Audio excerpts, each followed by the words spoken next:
We did it, the 100th episode. This is a huge milestone for us. We are incredibly grateful for all of you supporting this movement over the last 2 years. 2 years ago, we started this podcast because there was no other podcast in the market. And now look what it's transpired to. Super incredible to be able to have 3 amazing guests, Taylen Erickson from Diligent Health, Theo Elliott from Rover Recruitment, and Sam Hope from H People, sharing their knowledge across BD, customer experience, account management, and candidate experience. So it's been one hell of an episode. I appreciate all your support so far.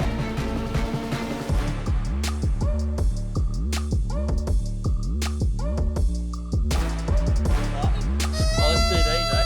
Sweet. What's going to be in these? So guys, just to introduce everyone tonight, so we've got Sam from H People. Woo! Thanks for having me, Declan, again. Theo from Rover Recruitment. And Taylen from Diligent Health.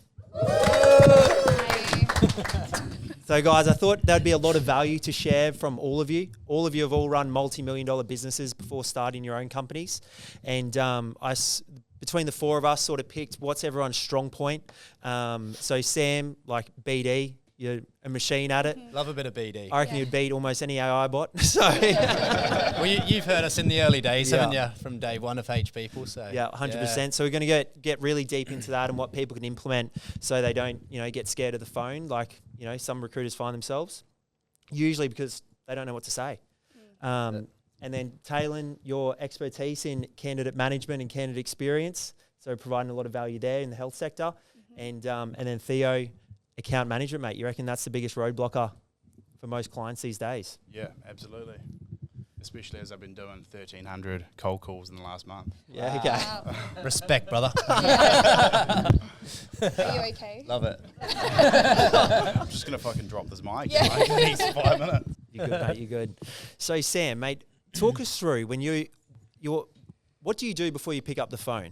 Because there's, you can just start ringing people off landlines and not really have much direction, but you're super targeted approach. You want to take us through from the start of the process? Yeah, I think the biggest thing is to have a bit of a plan and a bit of a strategy around, I guess, who your target client is first and foremost. So it would, you can apply this to any sales job, any industry. Obviously, we're specific more so to recruitment. And with H People, our target client is obviously businesses that either make things or move things. So, manufacturing and logistics companies within Australia. So when we started H People, obviously myself and Jory, absolutely zero in the database. So the first thing that we needed to do was work out a bit of a BD list, which is just your cold BD list. You've got no data on these businesses at all. So quite fortunate for us in our industries, a lot of our clients are concentrated to specific areas, and they'd be your industrial estates that are all around everywhere, essentially. So one of my favorite things to do, and I do this on repeat. So I did it when we started H People.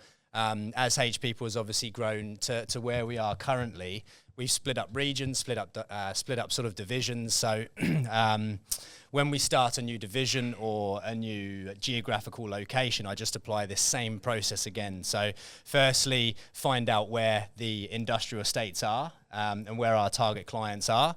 And then I actually just go for a drive around these industrial estates. And if I've got a friend with me, if Jory's with me, that's all well and good. I'll get him to write down the business names of companies that we want to target. More often than not, I'm actually on my own. I might have just finished up a bit of door knocking or finished up a client meeting, and I actually put my phone on voice memo.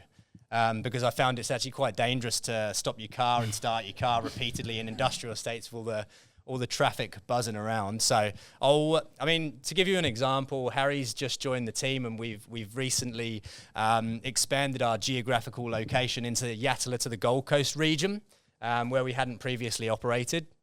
So we're going real heavy on that area at the moment. So within, I think it was 4 hours in total, I had a shared Excel spreadsheet on my laptop on my passenger seat, and I drove around Yatala and Stapleton for 4 hours, spoke into my phone and got all of the business names, and then I'd stop for a little while, put them on an Excel spreadsheet, and I actually had one of our VAs put in all of the data into Loxo, our CRM.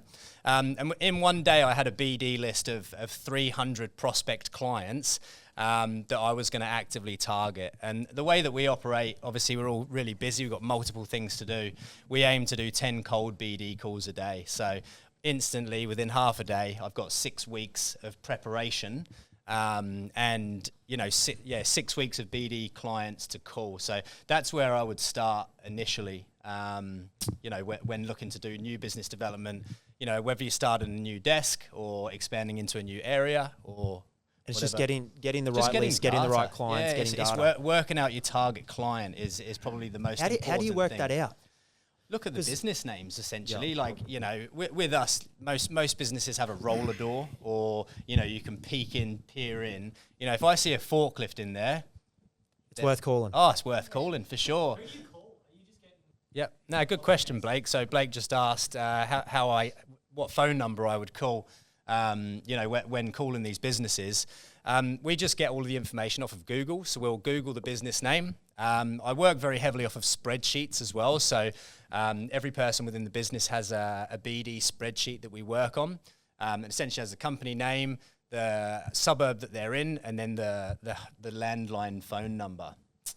So we'll call the main line first and foremost. Like with Harry coming on board, some of the businesses have been spoken to before, but I really encourage people not to do too much research on the company, because I found myself before, you can spend half an hour researching a company before you pluck up the courage to call them, and you're best just ripping off the Band-Aid, picking up the phone, making that phone call. One thing that I always personally do is I never try and ask someone if they're looking for staff. I never. What's your pitch? Because this is different to most recruiters. Sure. So essentially, my pitch is I want to introduce myself and introduce H People as a local specialist recruitment company.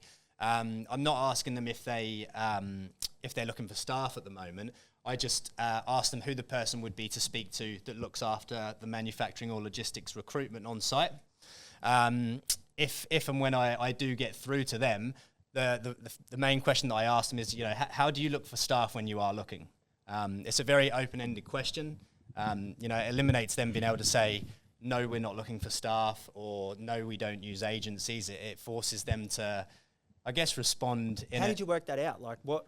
In all honesty, trial and tribulations? Yeah, just trial and error. Yeah. It'd be interesting to hear, any of you guys as well, like, any of your stories, or, if you've got any points that are different that you've sort of have worked out. I've found that over the last month and a half, obviously been doing a lot of BD, all cold. Brand new. How much BD, mate? Because besides H People, your call volumes, I think, are up there with the best. Yeah, I think especially the first couple of weeks, the calls were pretty dusty. Like, I'll admit, they were. I haven't done BD probably cold in the last couple of years because of the different roles I've been in. But I just had the attitude. I was like, I just got to rip off the Band-Aid and just call. But I'm a big fan of just calling the reception, asking who the best person to speak to is. Sometimes you get a win with it.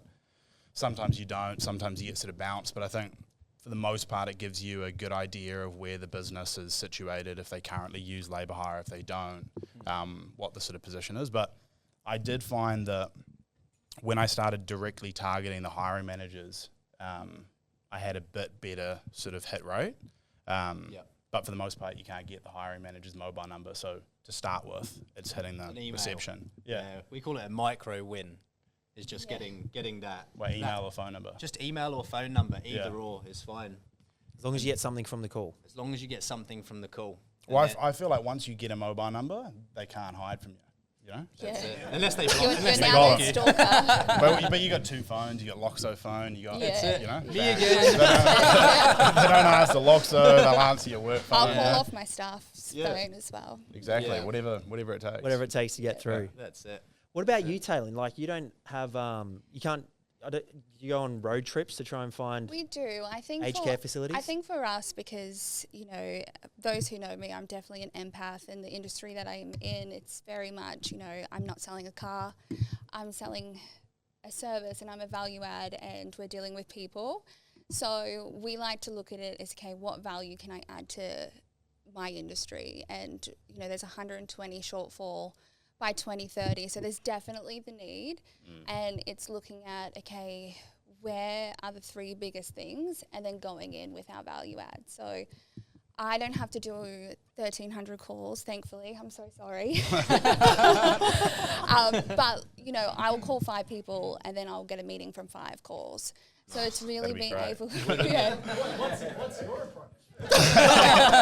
I'm a nice person. Damn, we got No, some work to I do. think for me, it's like just being real. Like, I don't like to go in sales. I'm not a car salesperson. I'm not in real estate, you know, and I'm genuinely passionate about what I do. Yeah. And it kind of shows throughout that conversation. And I think, you know, people, you know, T said this on her podcast, but people buy from people, you know, and I think for us, our best way was to look outside the box. Like, I don't like picking up the phone and calling 1,000 people, and I'm a KPI free zone in that area with my team, and it works well for us. It might not work for everybody, but we work on our strengths, and that is, you know, going face to face. So we sponsored an event in Sydney, and it was a great investment for us because we got to kind of get in front of them. You've got to think like it's a saturated market when it comes to recruitment, and we've got to kind of stand out. So being able to get in front of them and talk to them about their pain points and tell them story. Like, I'm a big storyteller about, you know,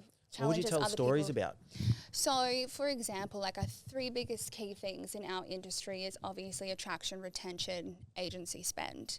So it's kind of stepping outside and being like, okay, if, for example, they can't attract because they're in a regional location, and I'll step into this when we talk about candidate onboarding and the hiring process, it's looking at, okay, what does their spouse do? Okay, beautiful. This is in a rural town that's a mining town. Okay, perfect. I need to find somebody that's husband is an engineer, you know, and then looking at it that way. So then I will reverse market and I'll be like, okay, beautiful. I've got a nurse, but I've also got a husband that's either a personal care worker or it is an engineer who is going to be there long term or is going to fulfill their contract. Would you say that your market's more candidate focused, like find the candidate, reverse market the candidate into the client, or find the candidate, win the job, then place the Look, candidate? I can put an ad up and get about 500 applications. So I'm not short of candidates. It's about being able to go to a client and be able to pitch your value adds and how you're going to offer them a service and talk to them about solutions.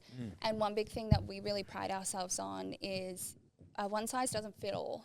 You know, people can go to them and be like, oh, I've got a temp worker or I've got this. And it's like, well, 1, you've got to look at their budget. 2, you've got to look in the area and you've got to dive a little bit deeper. And rather than being surface level, like I see so many times that recruiters will just flick a resume. They'll have called that person like for 10 minutes, you know? And it's, for me, it's reputation. Like, this is my reputation. This is the industry's reputation. So for me, it's just, you know, diving deeper into every aspect, whether it's BD, whether it's candidate, whether it's account management, and always like leading with purpose. That's it. Yeah. Oh, good. There you go. It's different horses for different courses. Yeah. Like, but you put me in like a sales position, I'll absolutely fail. Love it. So I guess going back to, the process for us after you've generated your cold BD list is obviously making them phone calls. I guess most people in our blue collar space would know, you know, the gatekeeper. Gatekeepers are usually pretty strong. You know, probably 8 out of 10 times, you know, they try and fob you off, especially recently since the market's taken a bit of a change since mid-year. You know, some of my clients that we currently work with will ring me and say, I've had 10 recruiters ring me today, asking me the same sort of questions. How do you combat that? I guess so. I guess it's being right place, right time in our space because the competition's so fierce. So, you know, everyone in our team's making around about 10 cold BD calls on a daily basis. And sort of the process that we've developed behind every cold call means that it's not a wasted cold call. We have a certain stepped process to every single call, and I tell the guys I'd rather them make less calls and follow the process rather than make more calls and not follow the process, because after you've made that call and you've had that micro win, You've got that little bit of data, be it, you know, the general manager, operation, warehouse manager's name, phone number. Obviously, all of that data goes into our CRM, log all of the notes.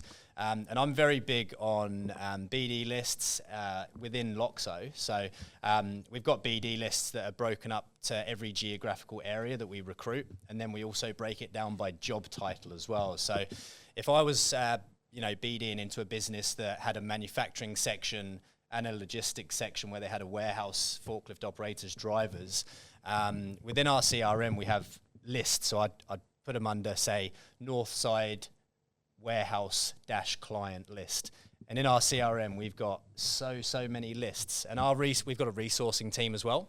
So when the resources find us a great candidate that we potentially don't have a specific job that they're looking for, we'll then do a reverse market BD list to that entire prospect BD list. So it wouldn't be uncommon for us to reverse market a candidate out to, you know, sometimes 200, 300 hiring managers that would look for that type of candidate at any time. And the response that you get from them by, you know, adding value and actually putting a candidate in front of them that's relative to their business, I find is just an absolute game changer. And then when it is time that they need staff, I've had clients come back to me from a reverse market, you know, 2, 3, 4, 5 months ago saying, "Hi Sam, can you just let me know if this candidate's still available? We've got a vacancy. We would like to meet with them." Planting the seed. Yeah, planting the seed and be in front of mind. You know, if they've got 10 other recruiters calling them asking if they've got any vacancies, and then you're reverse marketing the candidate that's relative to their business and what they're looking for, I just find that's the cut through that really works well in our space mainly. 100%. And what are you? And are they just taking them straight away? Like, oh, we've got vacancies and we need starters on Monday, or what are the? Absolutely not. Then then we sort of follow on more towards the discovery meeting framework, which is, you know, we would never really just say, "Oh, hi, yeah, the candidate's available. Can you meet them tomorrow?" Because we don't really understand whether, you know, the candidate is actually a right cultural fit, whether they fit the mold for what they're looking for. So the main objective out of any call that I make is I try and get myself, and same with my team, you know, we try and get ourselves in front of the client first and foremost, and then we sort of go through the discovery meeting framework by, you know, asking them, you know, what they've done in the past, what they're doing at the moment, what's working, what isn't working. Then obviously cost of inaction, you know, if they stay doing the same thing, you know, what's the detriment to the business and the goals that they're trying to get out of partnering with a specialist agency. So obviously once we've gone through that part, we like to work very transparently and openly, which I think's what I've found over time. Blue collar recruitment companies don't tend to do it. You know, when we're working with a client, we'll openly tell them or ask them what they want us to pay the temps within the team as well. I find a lot of other blue collar recruitment agencies will just say, "This is what it's going to cost." And then they sort of, you know... Does that muddy the waters when they're all working together, discussing what they're getting paid? You get so many disgruntled candidates, which is why I like to bring it to the surface and, you know, just try and get it out in the open to start with. And it builds a bit of, you know, just trust with the clients as well, because, you know, we're not hiding anything. We're definitely not here to rip anybody off. This is what we're paying the candidate. This is what our on costs are. And I'll even openly tell the clients what we earn out of it as well. You know, just to try and build that relationship a little bit more.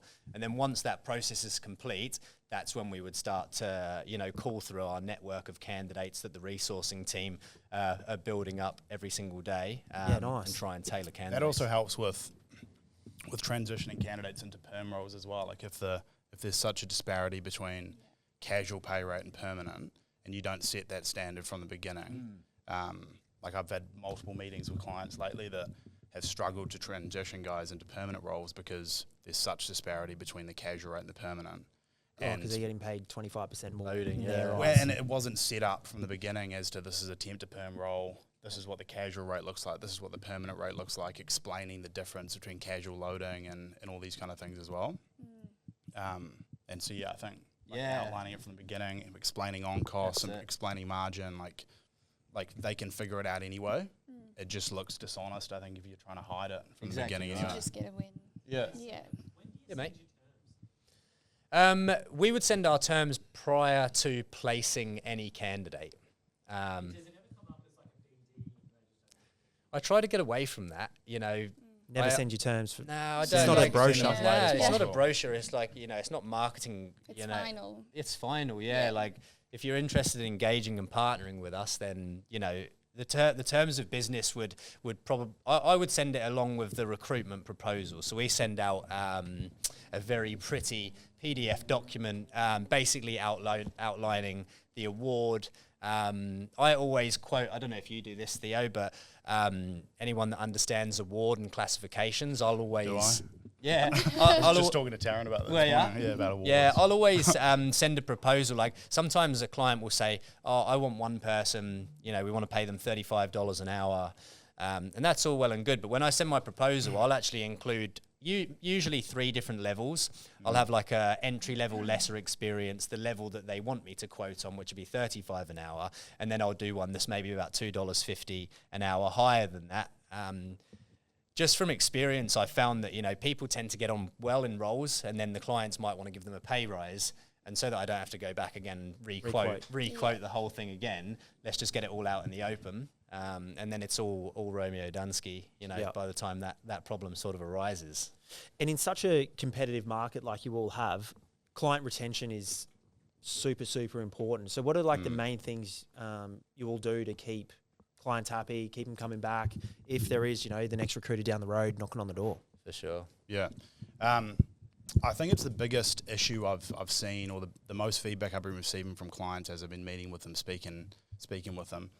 A lot of them have 1, 2, 3, 4 suppliers on board, so there's no shortage of suppliers out there. There's no shortage of recruitment companies, and it was probably a hesitation for me when first starting up my own business. I was thinking, there's no shortage of recruitment companies out there. There's thousands. But I think it comes into the quality of service, quality of delivery. That is where the value can be added going forward. And so I think industry knowledge is vital, actually understanding your niche. And we look at, both of you two are sort of working within a specific niche. I do as well in manufacturing and logistics, not trying to be sort of all things to all people. And then really understanding your clients and what they look for. I met with a client on Friday, 40 casuals on site. And so sit down, first thing he says is, oh, look, we're not interested in labour hire, we're not interested in onboarding any casuals. And I said, well, look, talk me through that. What does that look like? And basically the frustration was exactly that he couldn't transition any of them over. It was very transient in terms of the candidates coming in. It wasn't exactly the right fit. And so awesome for the agency that have been supplying for 3 minutes. Yeah, awesome for the agency that have been supplying for 5 years. Some casuals have been there quite a while but didn't want to transition to perm roles. And so we had a bit of a chat. He had 4 suppliers on board but wasn't happy with any of the 4. And what was he most unhappy about? Not being able to get full-time staff, or? Well, yeah, just not hitting what he was looking for. They were investing massively in the plant. Within 3 years, they were going to be investing. I think they just invested 20 mil in the plant currently, and they were upgrading it, improving it. They wanted to upskill their guys. They wanted to upskill people and sort of provide training and development, and sort of grow their permanent team. And so sort of I was there for an hour and a half, sort of talking through what they were looking for. And basically the challenge wasn't onboarding casuals. It was just that the agency wasn't, I guess, hitting the mark on what they wanted long term. It was just trying to fill a gap and try and get as many people in as possible for as long as possible. Yeah. And so what ended up happening was the client behind the scenes, maybe the agency was hitting. They were like, oh, we're doing awesome. We got 40 people in there. It's going really well. But behind the scenes, the client was trying to exit and sort of work with someone else. And so I think understanding the business at every level and what they're looking for. What type of things would you ask to understand a business at every level? How deep would you go in that discovery process to learn about your clients? Yeah, well, I think Sam's point around the whole cold call process, I think that's just the starter. That's just to get in front of the right person. The most important thing is getting onto site, understanding sort of the culture on site, understanding what each team leader, what role each team leader plays. I mean, one of the fundamental things I learned early on was I had a client, the first client I started looking after was 3 shifts, 3 department and a DC, and we had about 75 casuals on daily confirmations. And there was about 25 key people I had to meet and build relationships with across each shift, across each department, and really understand what they wanted from a supplier, what their expectations were. Yep. And so I think really getting involved with the business, what they look for is critical, not just trying to be a job taker and place, a manufacturing person into a manufacturing job. Like every production company is different, every manufacturing business is, every logistics firm is. Because what would be the biggest pain points to them? They would need efficiency. If they have machines broken down, if they have slow process workers, like that's all end up as opportunity cost or... Yeah, well, like training cost is massive. Like, some inductions are 8-hour inductions. So you bring someone in, there's 8 hours gone. They don't turn up the next day. There's just 8 hours completely burnt through. Do that with a few people? Yeah, massively. So, part of what I used to do with this first client was we actually used to do literacy and numeracy testing, GMP and health and safety inductions to sort of mitigate some of the time the client had to spend when onboarding our own people. And that's also a massive barrier to entry for other agencies coming in trying to supply to that client because they don't have the induction material. Yeah, it's not a longer onboarding process. Well, yeah. So it takes longer for us, I guess, up front, getting people on board. Yeah, but the return in the long run, the longevity of keeping a client rather than having to try go get more clients. And so that one with 40 casuals, maybe in the long run they don't have 40 casuals ongoing, but maybe you can have 10 to 15 and a rotating pool of people transitioning into perm roles and keep that client for 10 years rather than what's going to happen next week when I onboard them, is these current suppliers are going to lose them, Do you think sometimes just recruiters get complacent because it's the same client, same relationship, and they're like, it'll be all right, you get away with one and you lower the standards from when you first supplied them? Yeah. And then I think you build a better relationship with a client though when you can have a frank conversation with them. Like everyone wants, in the blue collar scene, everyone wants everything yesterday. Yeah. I think Lenny had a phone call. Was it 7:30 last night, asking for someone to start at 6 a.m. this morning? And he answered, I bet. Of course he answered. Yeah, he answered and he said, "Mate, look, because we're interviewing people, all of our resourcing team on a daily basis." So he said, "Look, it's 7:30, but give me half an hour. I'm going to make some phone calls, see what I can do." Nothing good happens in recruitment at, 7:30 when you're trying to find someone for the next day. So he just had a frank conversation with the client who's new to the role as well and said, "Look, mate, like I could probably get someone there for you tomorrow, but the quality is probably not going to be there. Someone that's about to go to bed with no job tomorrow." So he's like, "Just give me a couple more days and I'll find you someone that matches exactly what you would rather, But also sometimes the client just needs someone to help out for a few days. So really understanding the difference in terms of what the client's looking for. Setting the expectations better. Yeah, but exactly that. Like so many people don't, I think, fear having really brutal, honest conversations. And like I think especially in the industrial space, like it's high pressure, it's high stress, but I think you've got to give it back a little bit. Otherwise, you just end up sort of. How did you all transition into that? Because I remember like my first, business equal conversation that I used to get told to have. It's pretty daunting the first time you're having it, but then it's like as soon as you have it, you're like, oh wow, this is what it means to be in business. Yeah. It actually makes life easier. I think it comes down to when you're building those relationships. Like for me, it's not transactional with the client.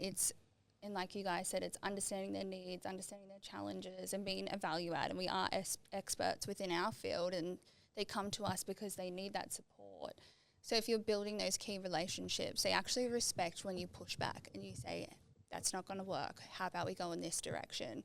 And if we're not and we're agreeing with them all the time, they could just do it themselves. It might not even be immediately that they realise as well. They might come back a few days later and go, "Oh, Taylen was right. About it. I went to another supplier. They just chucked someone in. It wasn't the right fit. I'll go back to Taylen." Yeah.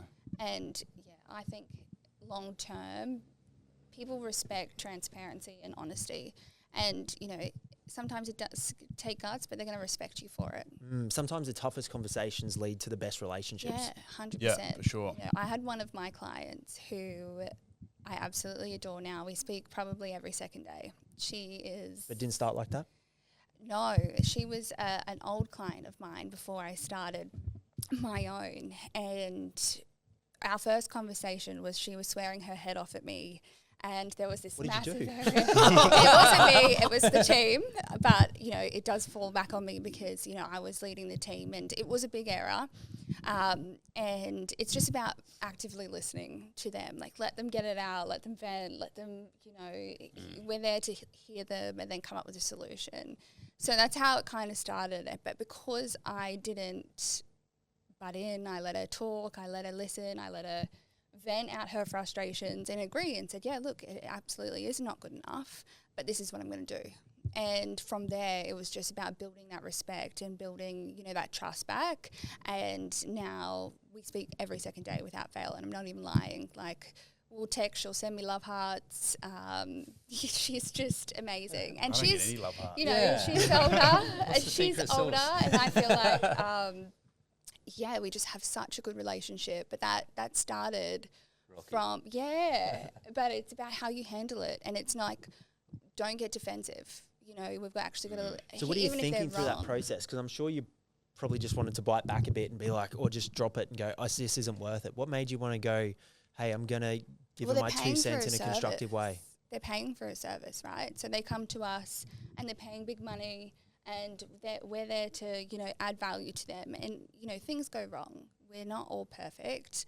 And I think being able to put the ego aside and say, okay, yeah, I see where you're coming from, and then wait to speak and then say, okay, but X, Y, Z, or here's what I'm going to do for you. And I think it's just about finding that balancing act. But I'm all for one. I actually had a conversation with a client today about, to the point that I had to get them performance managed out of the business because, one, the way that they were treating the staff, it just wasn't a great relationship, the way that they were treating us. And that person actually got terminated, totally different client. But it's about being a voice, one for their head office, but one for the candidate side as well. And if we don't speak our truth and we don't speak about what we're hearing, they're going to suffer as well, reputation-wise, with us in the industry and also the candidates, but also them internally as well. When you have big companies that have different divisions, I don't know about you guys, but we've got like head offices and then facilities, and sometimes there's a bit of a disconnect. So if you've got those relationships and you're saying, hey, this is actually what's happening at this level, are you aware?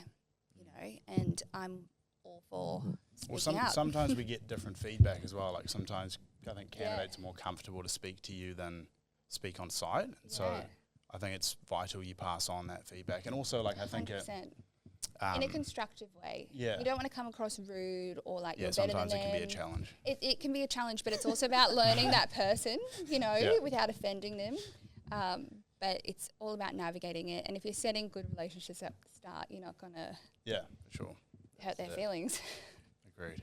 You've had a few tips made on site. You want to share them? I've definitely had a few, like, I think like healthy.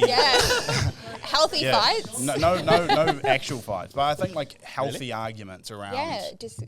Like healthy arguments on site around how like clients treat candidates and stuff. I've seen it all, like in terms of the industry. Like I've stopped working with clients before because they don't treat candidates properly, and so I think you've got to play both sides.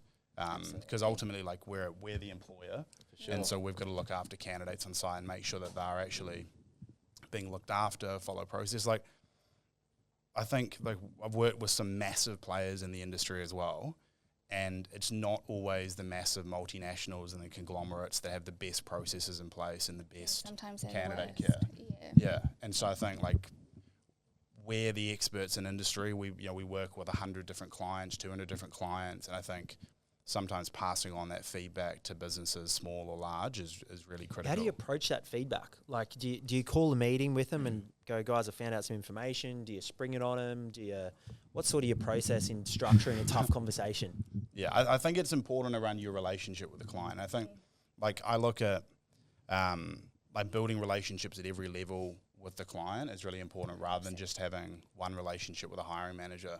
And I think, then that gives you the ability to have more, I guess, potentially uncomfortable conversations because you've, I guess, built up a reputation across the site rather than just with one person. But then sometimes it's just taking it out of, it's not a personal conversation. It's just, look, this is the feedback I've heard from this client. If it was my business, I'd want to know. So I just wanted to pass it on. It's not a personal attack from me to them. It's just, look, this is the feedback I've got. I'm not sure if it's 100% correct, but yeah, if it was my business, I'd want to know. Yeah, awesome. Okay, so if there are any recruiters out there that are interested to find out what it's like to have a VA support them in their role, whether that be to bill more, reduce tasks that they don't enjoy doing, or be a more effective recruiter in their niche, then we definitely recommend reaching out to the Outsource People or TOP. Reach out to them, inquire on how they can implement a VA in your agency and to support you.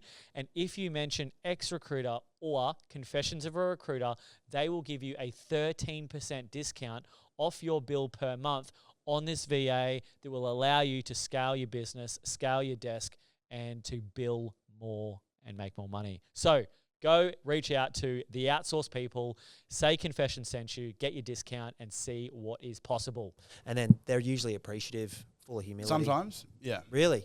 Sometimes they're not necessarily appreciative. Like sometimes businesses can get defensive and defend their team and so on, which is great as well. That's fine. Yeah. But yeah, Sometimes there's a bit of a rift we find as well, like with some companies, and we've turned away business before where there's a bit like an us and them mentality with them being agency casuals that sometimes really don't get treated too well by different coloured vests, different coloured hats, like the whole shebang. Yeah, really? We've stopped working with some businesses before due to that problem.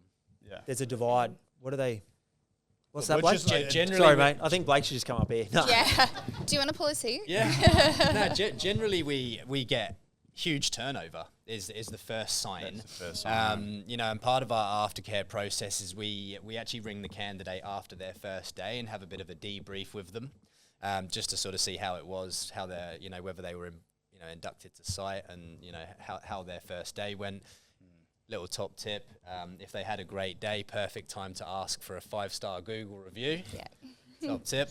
Right Got there. over 200 now. Yeah, we're knocking on 250, so the plan's 300 by Christmas. So 300 5-star reviews hopefully, Well done. and that's the secret sauce to when to ask for it if they had a nice first day. Awesome. There you go. That's a good tip. That's They're on a high. That's it. Yeah. Yeah, but yeah, that's where we capture all the information, and generally, if we see a bit of a pattern about how they're being treated, and it can be the jobs that they're being given, the way they're being spoken to, and then we sort of bring it up with the Is that because client. they don't feel like they're really a part of the team? Like, how do you get the casuals feeling like they're actually a part of the company they work at? I think, and this is something that I was going to talk about when we're speaking with candidate, is even when we're talking about temps, right? A lot of people in the industry address them as temp workers. And I think that's something that we kind of need to move away from, because we need to implement like a human element where they're our employees. We are compensated by the client for their wages. However, they're employed by us. We pay them. They're our employees. And it's really important that we set the tone from when we're onboarding them that, you're a part of our team and you're on a secondment pretty much. And educating them around where they're going. A lot of the times that I see is people call for 10 minutes, flick out their resume, they're starting, they have zero idea about where they're going. And Usually if they're not getting briefed properly, the client's probably not getting briefed properly. Yeah. And then it's a disaster. And if we're looking at like scalability and, our bottom line and also reputation, it's huge. It's really huge about that process and educating them about where they're going. I, for example, and I'm pretty sure 99% of us have all sat in an interview or gone to a new job, and it's daunting. It's not for everybody. It takes courage. You got to make new friends, especially if you're only there for a certain period of time. So the more support we can provide them as our employees, 100%, the more comfortable they're going to be on their first day, which means they're going to perform better, and the client's going to be happy, and that candidate is going to return to us rather than us having to start the whole process again when that contract finishes. And you've had, even in scenarios, temps, or shouldn't say temps, people Our employees. are happier to take a lesser wage because they're working for your Yeah. business as opposed to other businesses. Yeah, absolutely. And I really invest in our onboarding process and our hiring process. What is that? What is the onboarding? So all of our interviews, whether they are in a temporary contract or a permanent placement, they're all an hour via video call. Now, what do you talk about? And well, because I do international recruitment, it's really important that I get an understanding. But even when we are doing with our temps, it's like, I want to know them as a person. I can't teach personality, but I can teach skill, so can the client. So it's really important to kind of understand, you know, their future goals, because, you know, whether that could be, okay, they're available for, I don't know how long your contracts are, but say, for example, minimum 4-week contract or 6 weeks, we want to know what's coming up.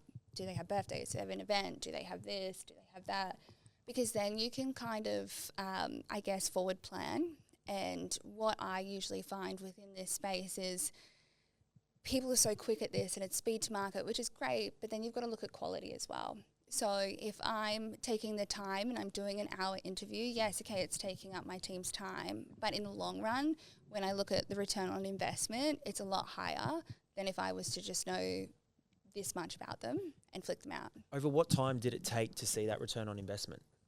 Because pretty quickly. So because we're able to build that trust, and I'll go back to how we've had candidates tell us that they've signed the contract, they've then come to us and said, oh, look, I just wanted to let you know I have an offer in a better location, for one. And, you know, your heart does sink and you're like, oh, gosh, here we go.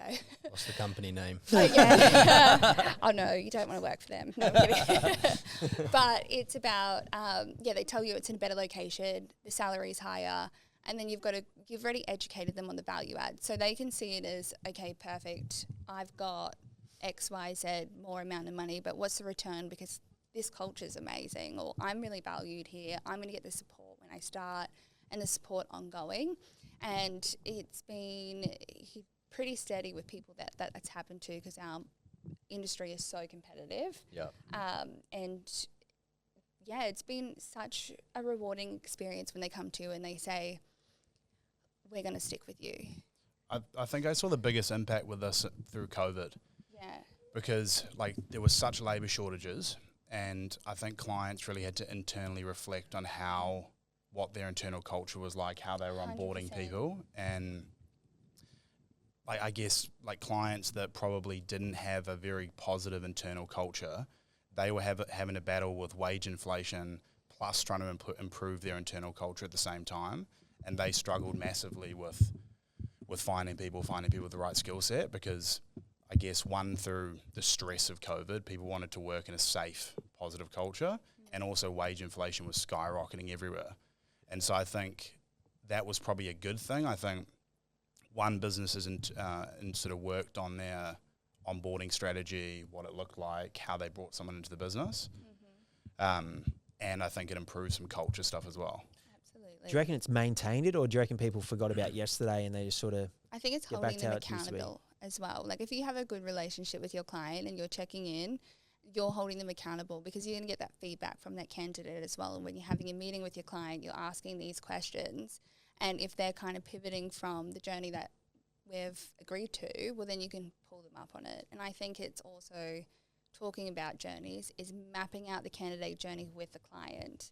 So it's, you know, what's next? Are you needing somebody to extend after this contract or whatever it might be? And speaking to the candidate about that at the start, or having somebody ready to go, you know, halfway through. Yep. I just think it's like mapping out that journey so there's that consistency is super important. Sounds like clients a little bit uneducated, and that's what sort of breaks down the whole process.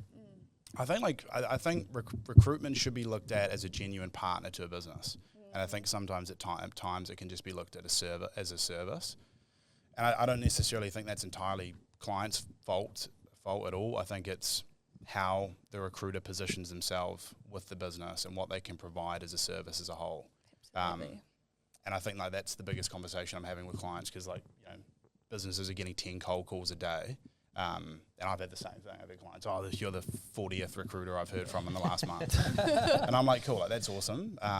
Great, perfect, I'll carry on. But I guess like it's about getting on site and having a conversation from someone who's been in the industry for 10 years and talking about, I guess, what we can provide as a service rather than just the placement, you know, because I think that's why they're paying the margin, that's why they're paying the service margin, because they can go out and find someone, they can go out and put a CCAT up, they can go do that. but I think it's the partnership process that they want, and that's where I think the service piece is what we've got to dial into, and that's An extension. the reason. Yeah, that's the reason I started the business. like when you work with a client for X amount of weeks or months, and you start to really dial in their the culture fit and the type of candidate that fits with the team. I really enjoy that. Like we've got a client at the moment in Berrinbar, and we've built them such an awesome team. I think we've got about 15 people there at the moment, and they're a 3PL business as well. So they grow by getting new clients on board, and everything's on a contract as well. So, and they've got a huge warehouse to fill, which is pretty exciting. They need a hand. But I think also like what the cost dog has taught us as well is being able to like language of leaders, understanding the risk to the business, understanding the return on investment, like the commercial outcomes that all these casual on-hire staff are there for. I think that's how you get a lot more cut through and really being a business equal or like a trusted advisor, which not many recruiters get to that level. To be able to have those conversations. That's part of building the relationship across every level within a business, I think, as well, and spending time in the business rather than just behind the computer, answering the phone, sending people in.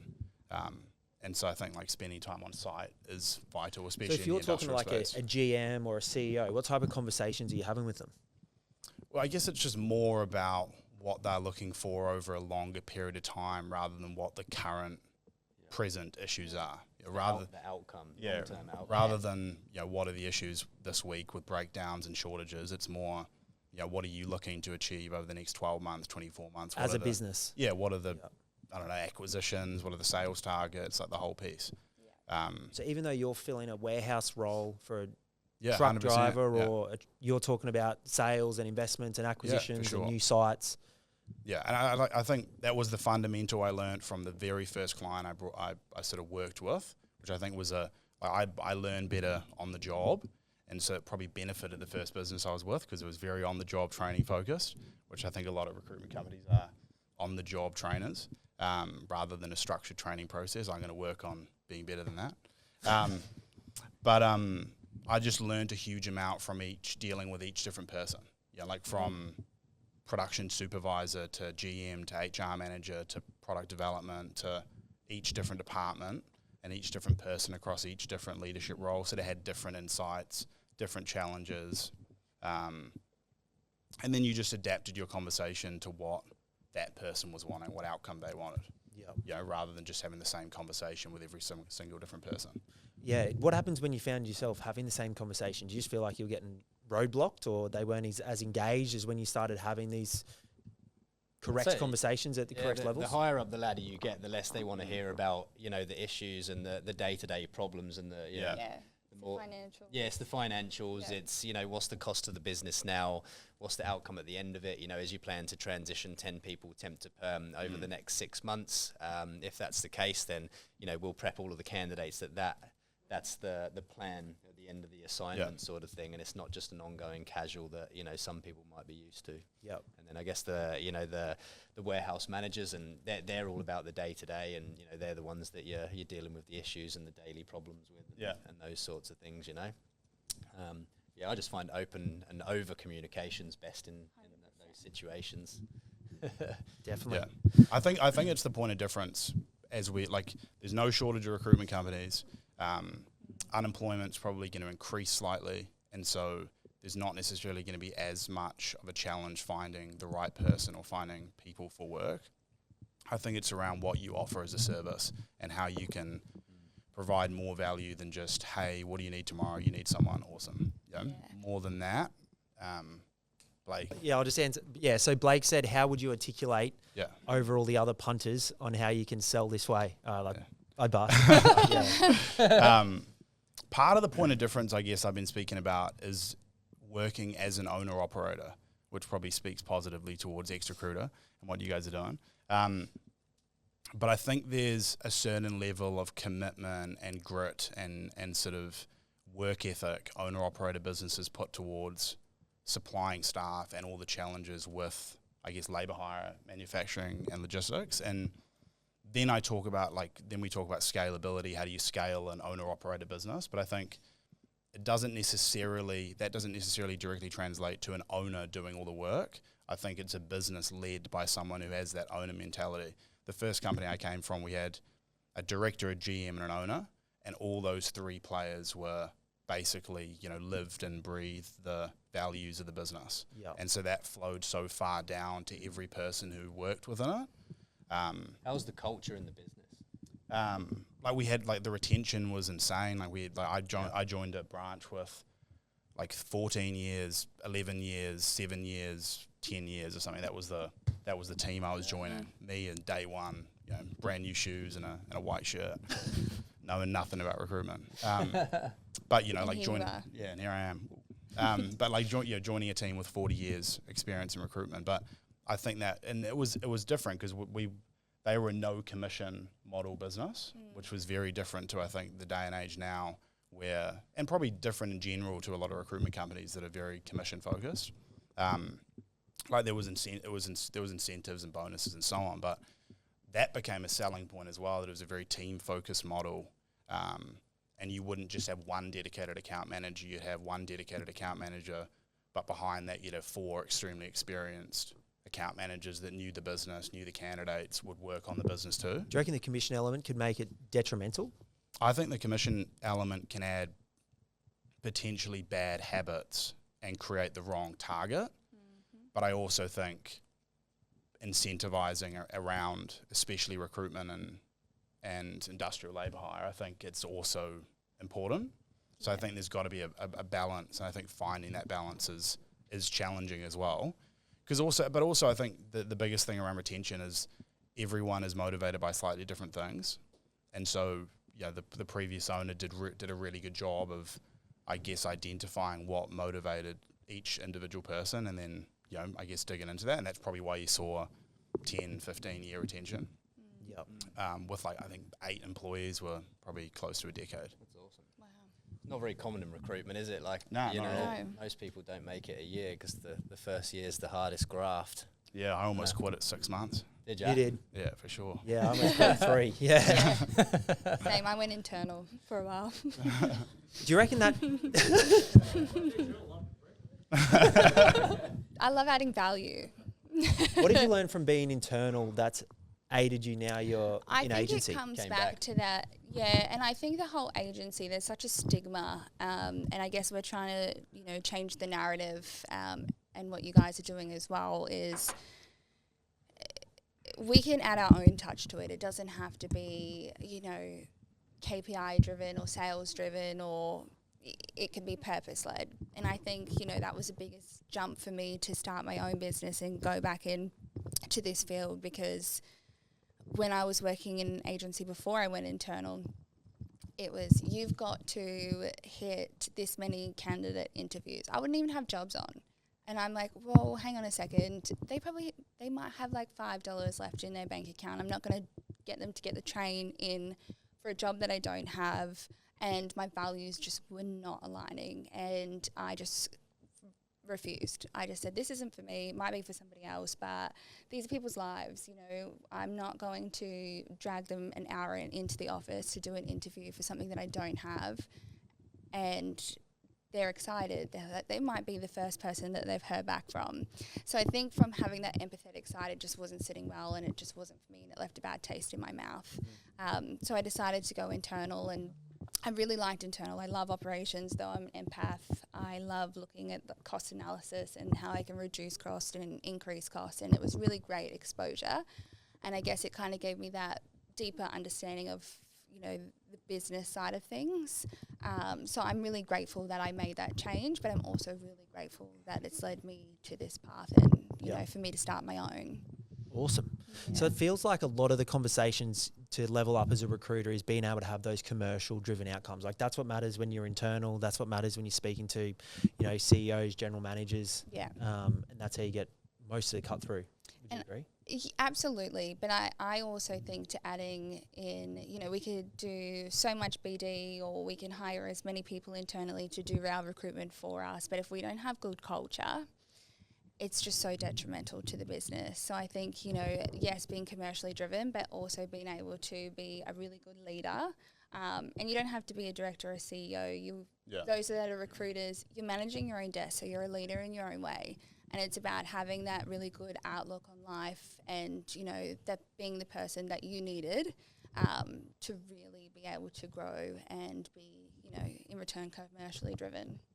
I got peer-to-peer management driven into me before I stepped into a leadership role, and about how I guess you can be a leader within your team, and that was great. I found it extremely challenging when you were trying to work with, I guess, challenging personalities and trying to genuinely, I guess, manage some issues. But and that's hard. yeah, but as a whole, I think those conversations that I had around peer-to-peer management for probably like 6 months before I stepped into the leadership role had a massively positive effect on me. Because I think it teaches you about engaging with your teammates or your peers in I guess, a constructive way. And so I think that helps a fair bit as well. How so? Like, what would... I think by helping is if you can't get along with your team and say you're building a team and you're not getting along, how are you going to be able to deal with different client personalities? So if you're being able to have a really good culture internally, that's going to then shine through to when you're speaking to clients or you're speaking to candidates. So it's going to give you a really good return, you know. And it's about finding the right personality. Like, I'm sure somebody that I hired might not well suit your industry or vice versa, you know. So it's really understanding everything and looking at the psychology behind it all. The peer-to-peer stuff, I think, is also about being able to have the hard conversations with your teammates or peers, and it not being a issue, it not being an argument, it just being some of the hard conversations around what good looks like, what good behaviours look like within a team as well, and not having to escalate everything to a director or a manager and be able to work through. How would you bring them things. up if someone's a little bit sensitive in the team and you want to have some cut through or get your message across? Probably just talk about how it affects you maybe, and how it affects the team, and how we could work as a team better if you didn't turn up half an hour late, or if you weren't lazy. if you did more work. No, but I genuinely remember sitting down with my GM sort of when I was at a tipping point where I was like, I want the regional manager role, like I'm ready for it. We've been working on all these things. How do you expect me to try and manage someone who's a peer? Manage someone's performance and habits and stuff when I'm a peer. And it was relatively quickly after that I did move into a regional manager role. But I think I must have sat down with him 6 months into this job and been like, geez, you were 100% right. Like, if I hadn't focused on that peer-to-peer stuff, stepping into that management role and just thinking that the manager title would have solved it, it wouldn't have done. Like, because I'd been working on all that stuff over the 6 months, it wasn't the title change that probably did anything. It was probably just the work that I'd put in over that 6 month period that actually improved that relationship and helped some stuff. So he was appreciative when I said you were right 6 months later into the job. Yeah. I also think that you're not always going to get along with everybody. Yeah. We all have different personalities, and sometimes you're just not going to get along. And that's okay, but it's about being respectful and being able to have boundaries and healthy boundaries. And I guess as leaders, being able to have those conversations and being able to identify, okay, is this just a personality clash, or is this person not right for the business? And I think a lot of times in agencies and, another driver to start your own business, because you can make your own decisions, is looking at how that then spreads like wildfire. If you have somebody bad, like a bad energy or a bad vibe within the team, how detrimental it is to your bottom line, and the consequences financially and reputation that it can have, because then it just starts to spread, and then you have one leave after another leave. And I think for me it really comes down to having a good team, having a good culture, and thankfully I have a really amazing one. That's awesome. How good. Does anyone have any questions that they want to ask the team? Go on, Blake. You've been holding on.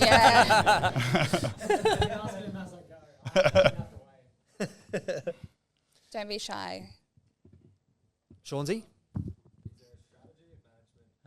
I'd say mainly just regular aftercare and over communication. Like I've always really boasted over communication from every aspect. So it might come across to them initially as, a little bit overkill, if you like. But I find that, regular touch points, the more that you can engage with a client, the better you can build a relationship. I'm very big on, trying to take clients out as well. So if I was, if I knew that this specific client was holding back on me or, had other roles that he was releasing to other recruiters, I'd try my best to get out in front of him as much as possible. What are you over communicating about if you've got to place a couple of people there, you feel like you're not getting any more work? Like what are you calling him about? Just checking in mainly to see how the candidate's getting on, giving him feedback from the candidate. They love to hear, like a manager or someone in a senior position would love to hear if somebody is really enjoying the team, and maybe even like finite details about what specifically they're liking, or, whether someone in their team has sort of, buddied up against them or made them feel good. So could just be a Friday after, like everyone's happy on a Friday. So no, it could just be a Friday afternoon call, check in, see how their week's gone, let them just say, hey, look, just wanted to give you a bit of feedback. Ex candidate, had a chat with her this week, just see how she's getting on. She said that this happened, which I just wanted to share with you. And, I just find it just builds that rapport a little bit better from my side. Oh, for sure. Yeah, mate. It's awkward when you ring them to ask how the candidate's getting on, and they're like, "Oh yeah, they called in sick today for the second time this week," and you're like, "Oh right." I reckon asking the hard, tough questions is essential. Like going in to get the worst possible feedback you can with every client interaction, which sounds horrible and very negative, but like whenever I used to go to client visits as a leader in the business, I would always just be asking, like, what's going badly, what are the issues, what are the problems, what do we need to fix? Because I think, like, if you're not hearing it, they're telling someone else, and then they go into the other agency and that kind of thing. And so I think, like, trying to get the negative feedback. And then if there's not any negative feedback, they just end up patting you on the back and going, no, your candidates are awesome, everything's going really well. And you're like, oh, cool, awesome. I'm the man. And then you or otherwise, like, they give you terrible feedback and then you can deal with it and react to it. And it's an opportunity to showcase your strengths as about like how you can overcome those challenges or solutions. But I also think if, for example, you're speaking to somebody, I have a client, I filled all their roles already, I know that they don't have any coming up, but I will still call. And I built such a relationship that, like, I'm not going to mention who it is, but loves to go to the casino, goes to Vegas, goes to all these places. And when the new casino was built, I would like take photos and send it to them. And it's just about being able to have that personalised relationship so that if they do have somebody come up or somebody does resign, I'm going to be the first person that they call. So it's just always been like, I'm here, hey. Yeah, if you can't let them know about new candidates, just let them know about new casinos. Yeah, 100%. Or like if they have a football team, like you should be picking up this, or if they have a child's birthday, or all of these things, like write a personalised birthday card, buy the child a present, like go out, like, you've got to stand out. And I think if you're not finding out these key details and you're just talking about the candidate or you're just talking about business, it's missing a human element. Look, I think the best part is when you're onboarding a client is to find out these details. So what we will do is we will actually ask the client what they're comfortable with. Majority of the time they'll say fortnightly. So we'll have these consistent meetings that we're locking in fortnightly to either talk about the same thing or like what's happening in our weekend or whether we've got roles coming up. But it's about being able to kind of read the room and read their personality. And if we're thinking, okay, in these meetings, it's kind of counterproductive, we should be then, as the professionals, to say, hey, let's move this to, every 3 weeks. And it's about just pivoting and understanding the client so that we're not taking up their time and we're making it, there's value out of those meetings. And whether it's just a phone call instead of doing that meeting and saying, hey, look, just checking in, seeing how you're going. But it's important to have those key touch points. But I think in the manufacturing logistics space specifically, I try to get to a point with the client where I don't have to book a meeting to come in, because I think if I can just walk in, stroll into production warehouse, own the place. Yeah, that's. You're going to start wearing their shirt? Right. Yeah, just walk in. But, walk on through. But I think like that gives you the ability to have casual interactions without having a formal meeting, without kind of going, hey, do you want to catch up? And then you're sitting there having like a half an hour formal meeting where Could just really, be a text. yeah, well, really you just wanted to get on site for a catch up that will end up push the, like it's better than a phone call than a, hey, how's it going? Because it'll be brief, or better than an email. Yeah. But it's not, it doesn't need a formal meeting. It's just getting on site to catch up and then stumble into them, hey, how's it going? And so on. And I think it, like, if you're not doing a meeting, when you're doing a phone call, it shouldn't sound like a check-in phone call. It shouldn't sound like, oh, I've got a calendar reminder to say that I need to call Sandy. And then you're saying, oh, hey, I'm just checking in, you know, and you're doing that every week, they're going to know it's a check-in call. Like, it needs to be genuine connection. And you don't get through, I guess, into other conversations if it's just, hey, how's it going? They're like, yeah, it's good, I'm busy, hang up, you know? Yeah. So Find out what they do on the weekends. And rock Time up to low and slow. Yeah. that's it. Yeah. Invite them to beers and slow cooked meat. Masterclass. Yeah. Talk to them about camping, motorbikes. You had a question there, Blake, mate? Go on. So, how often would you just turn up To a site? Well, it depends where I'm at with. I would say if I have one candidate on site, I would want to be there once every 2 weeks minimum. If I have like 5 candidates on site once a week, more, 10 candidates twice a week, so on, and it sort of scales up. Like I think it then depends on the opportunity within the business as well.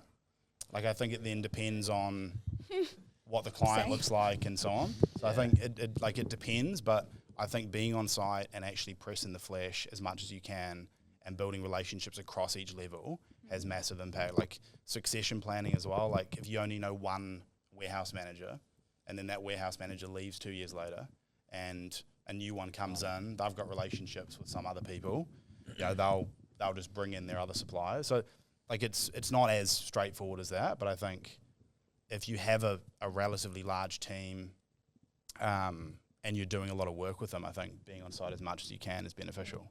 There you go. Well, guys and girls, thanks for coming on. This has been a fun and exciting 100th episode. So I can't believe it's been 2 years of confession. But guys, thanks for coming on. Thanks to DiscoverX for sponsoring this, and look forward to 2025. Cool. Cheers, Declan. Thanks, Declan. Thanks for tuning in to another Confessions of a Recruiter podcast with Blake and Declan. We hope you enjoyed and got a lot of value and insights out of this episode. If you do have any questions or you would like to recommend someone to come on the Confessions podcast, we would love any introductions. And remember the rule of the podcast: like, share, and recommend it to a friend. Until next time.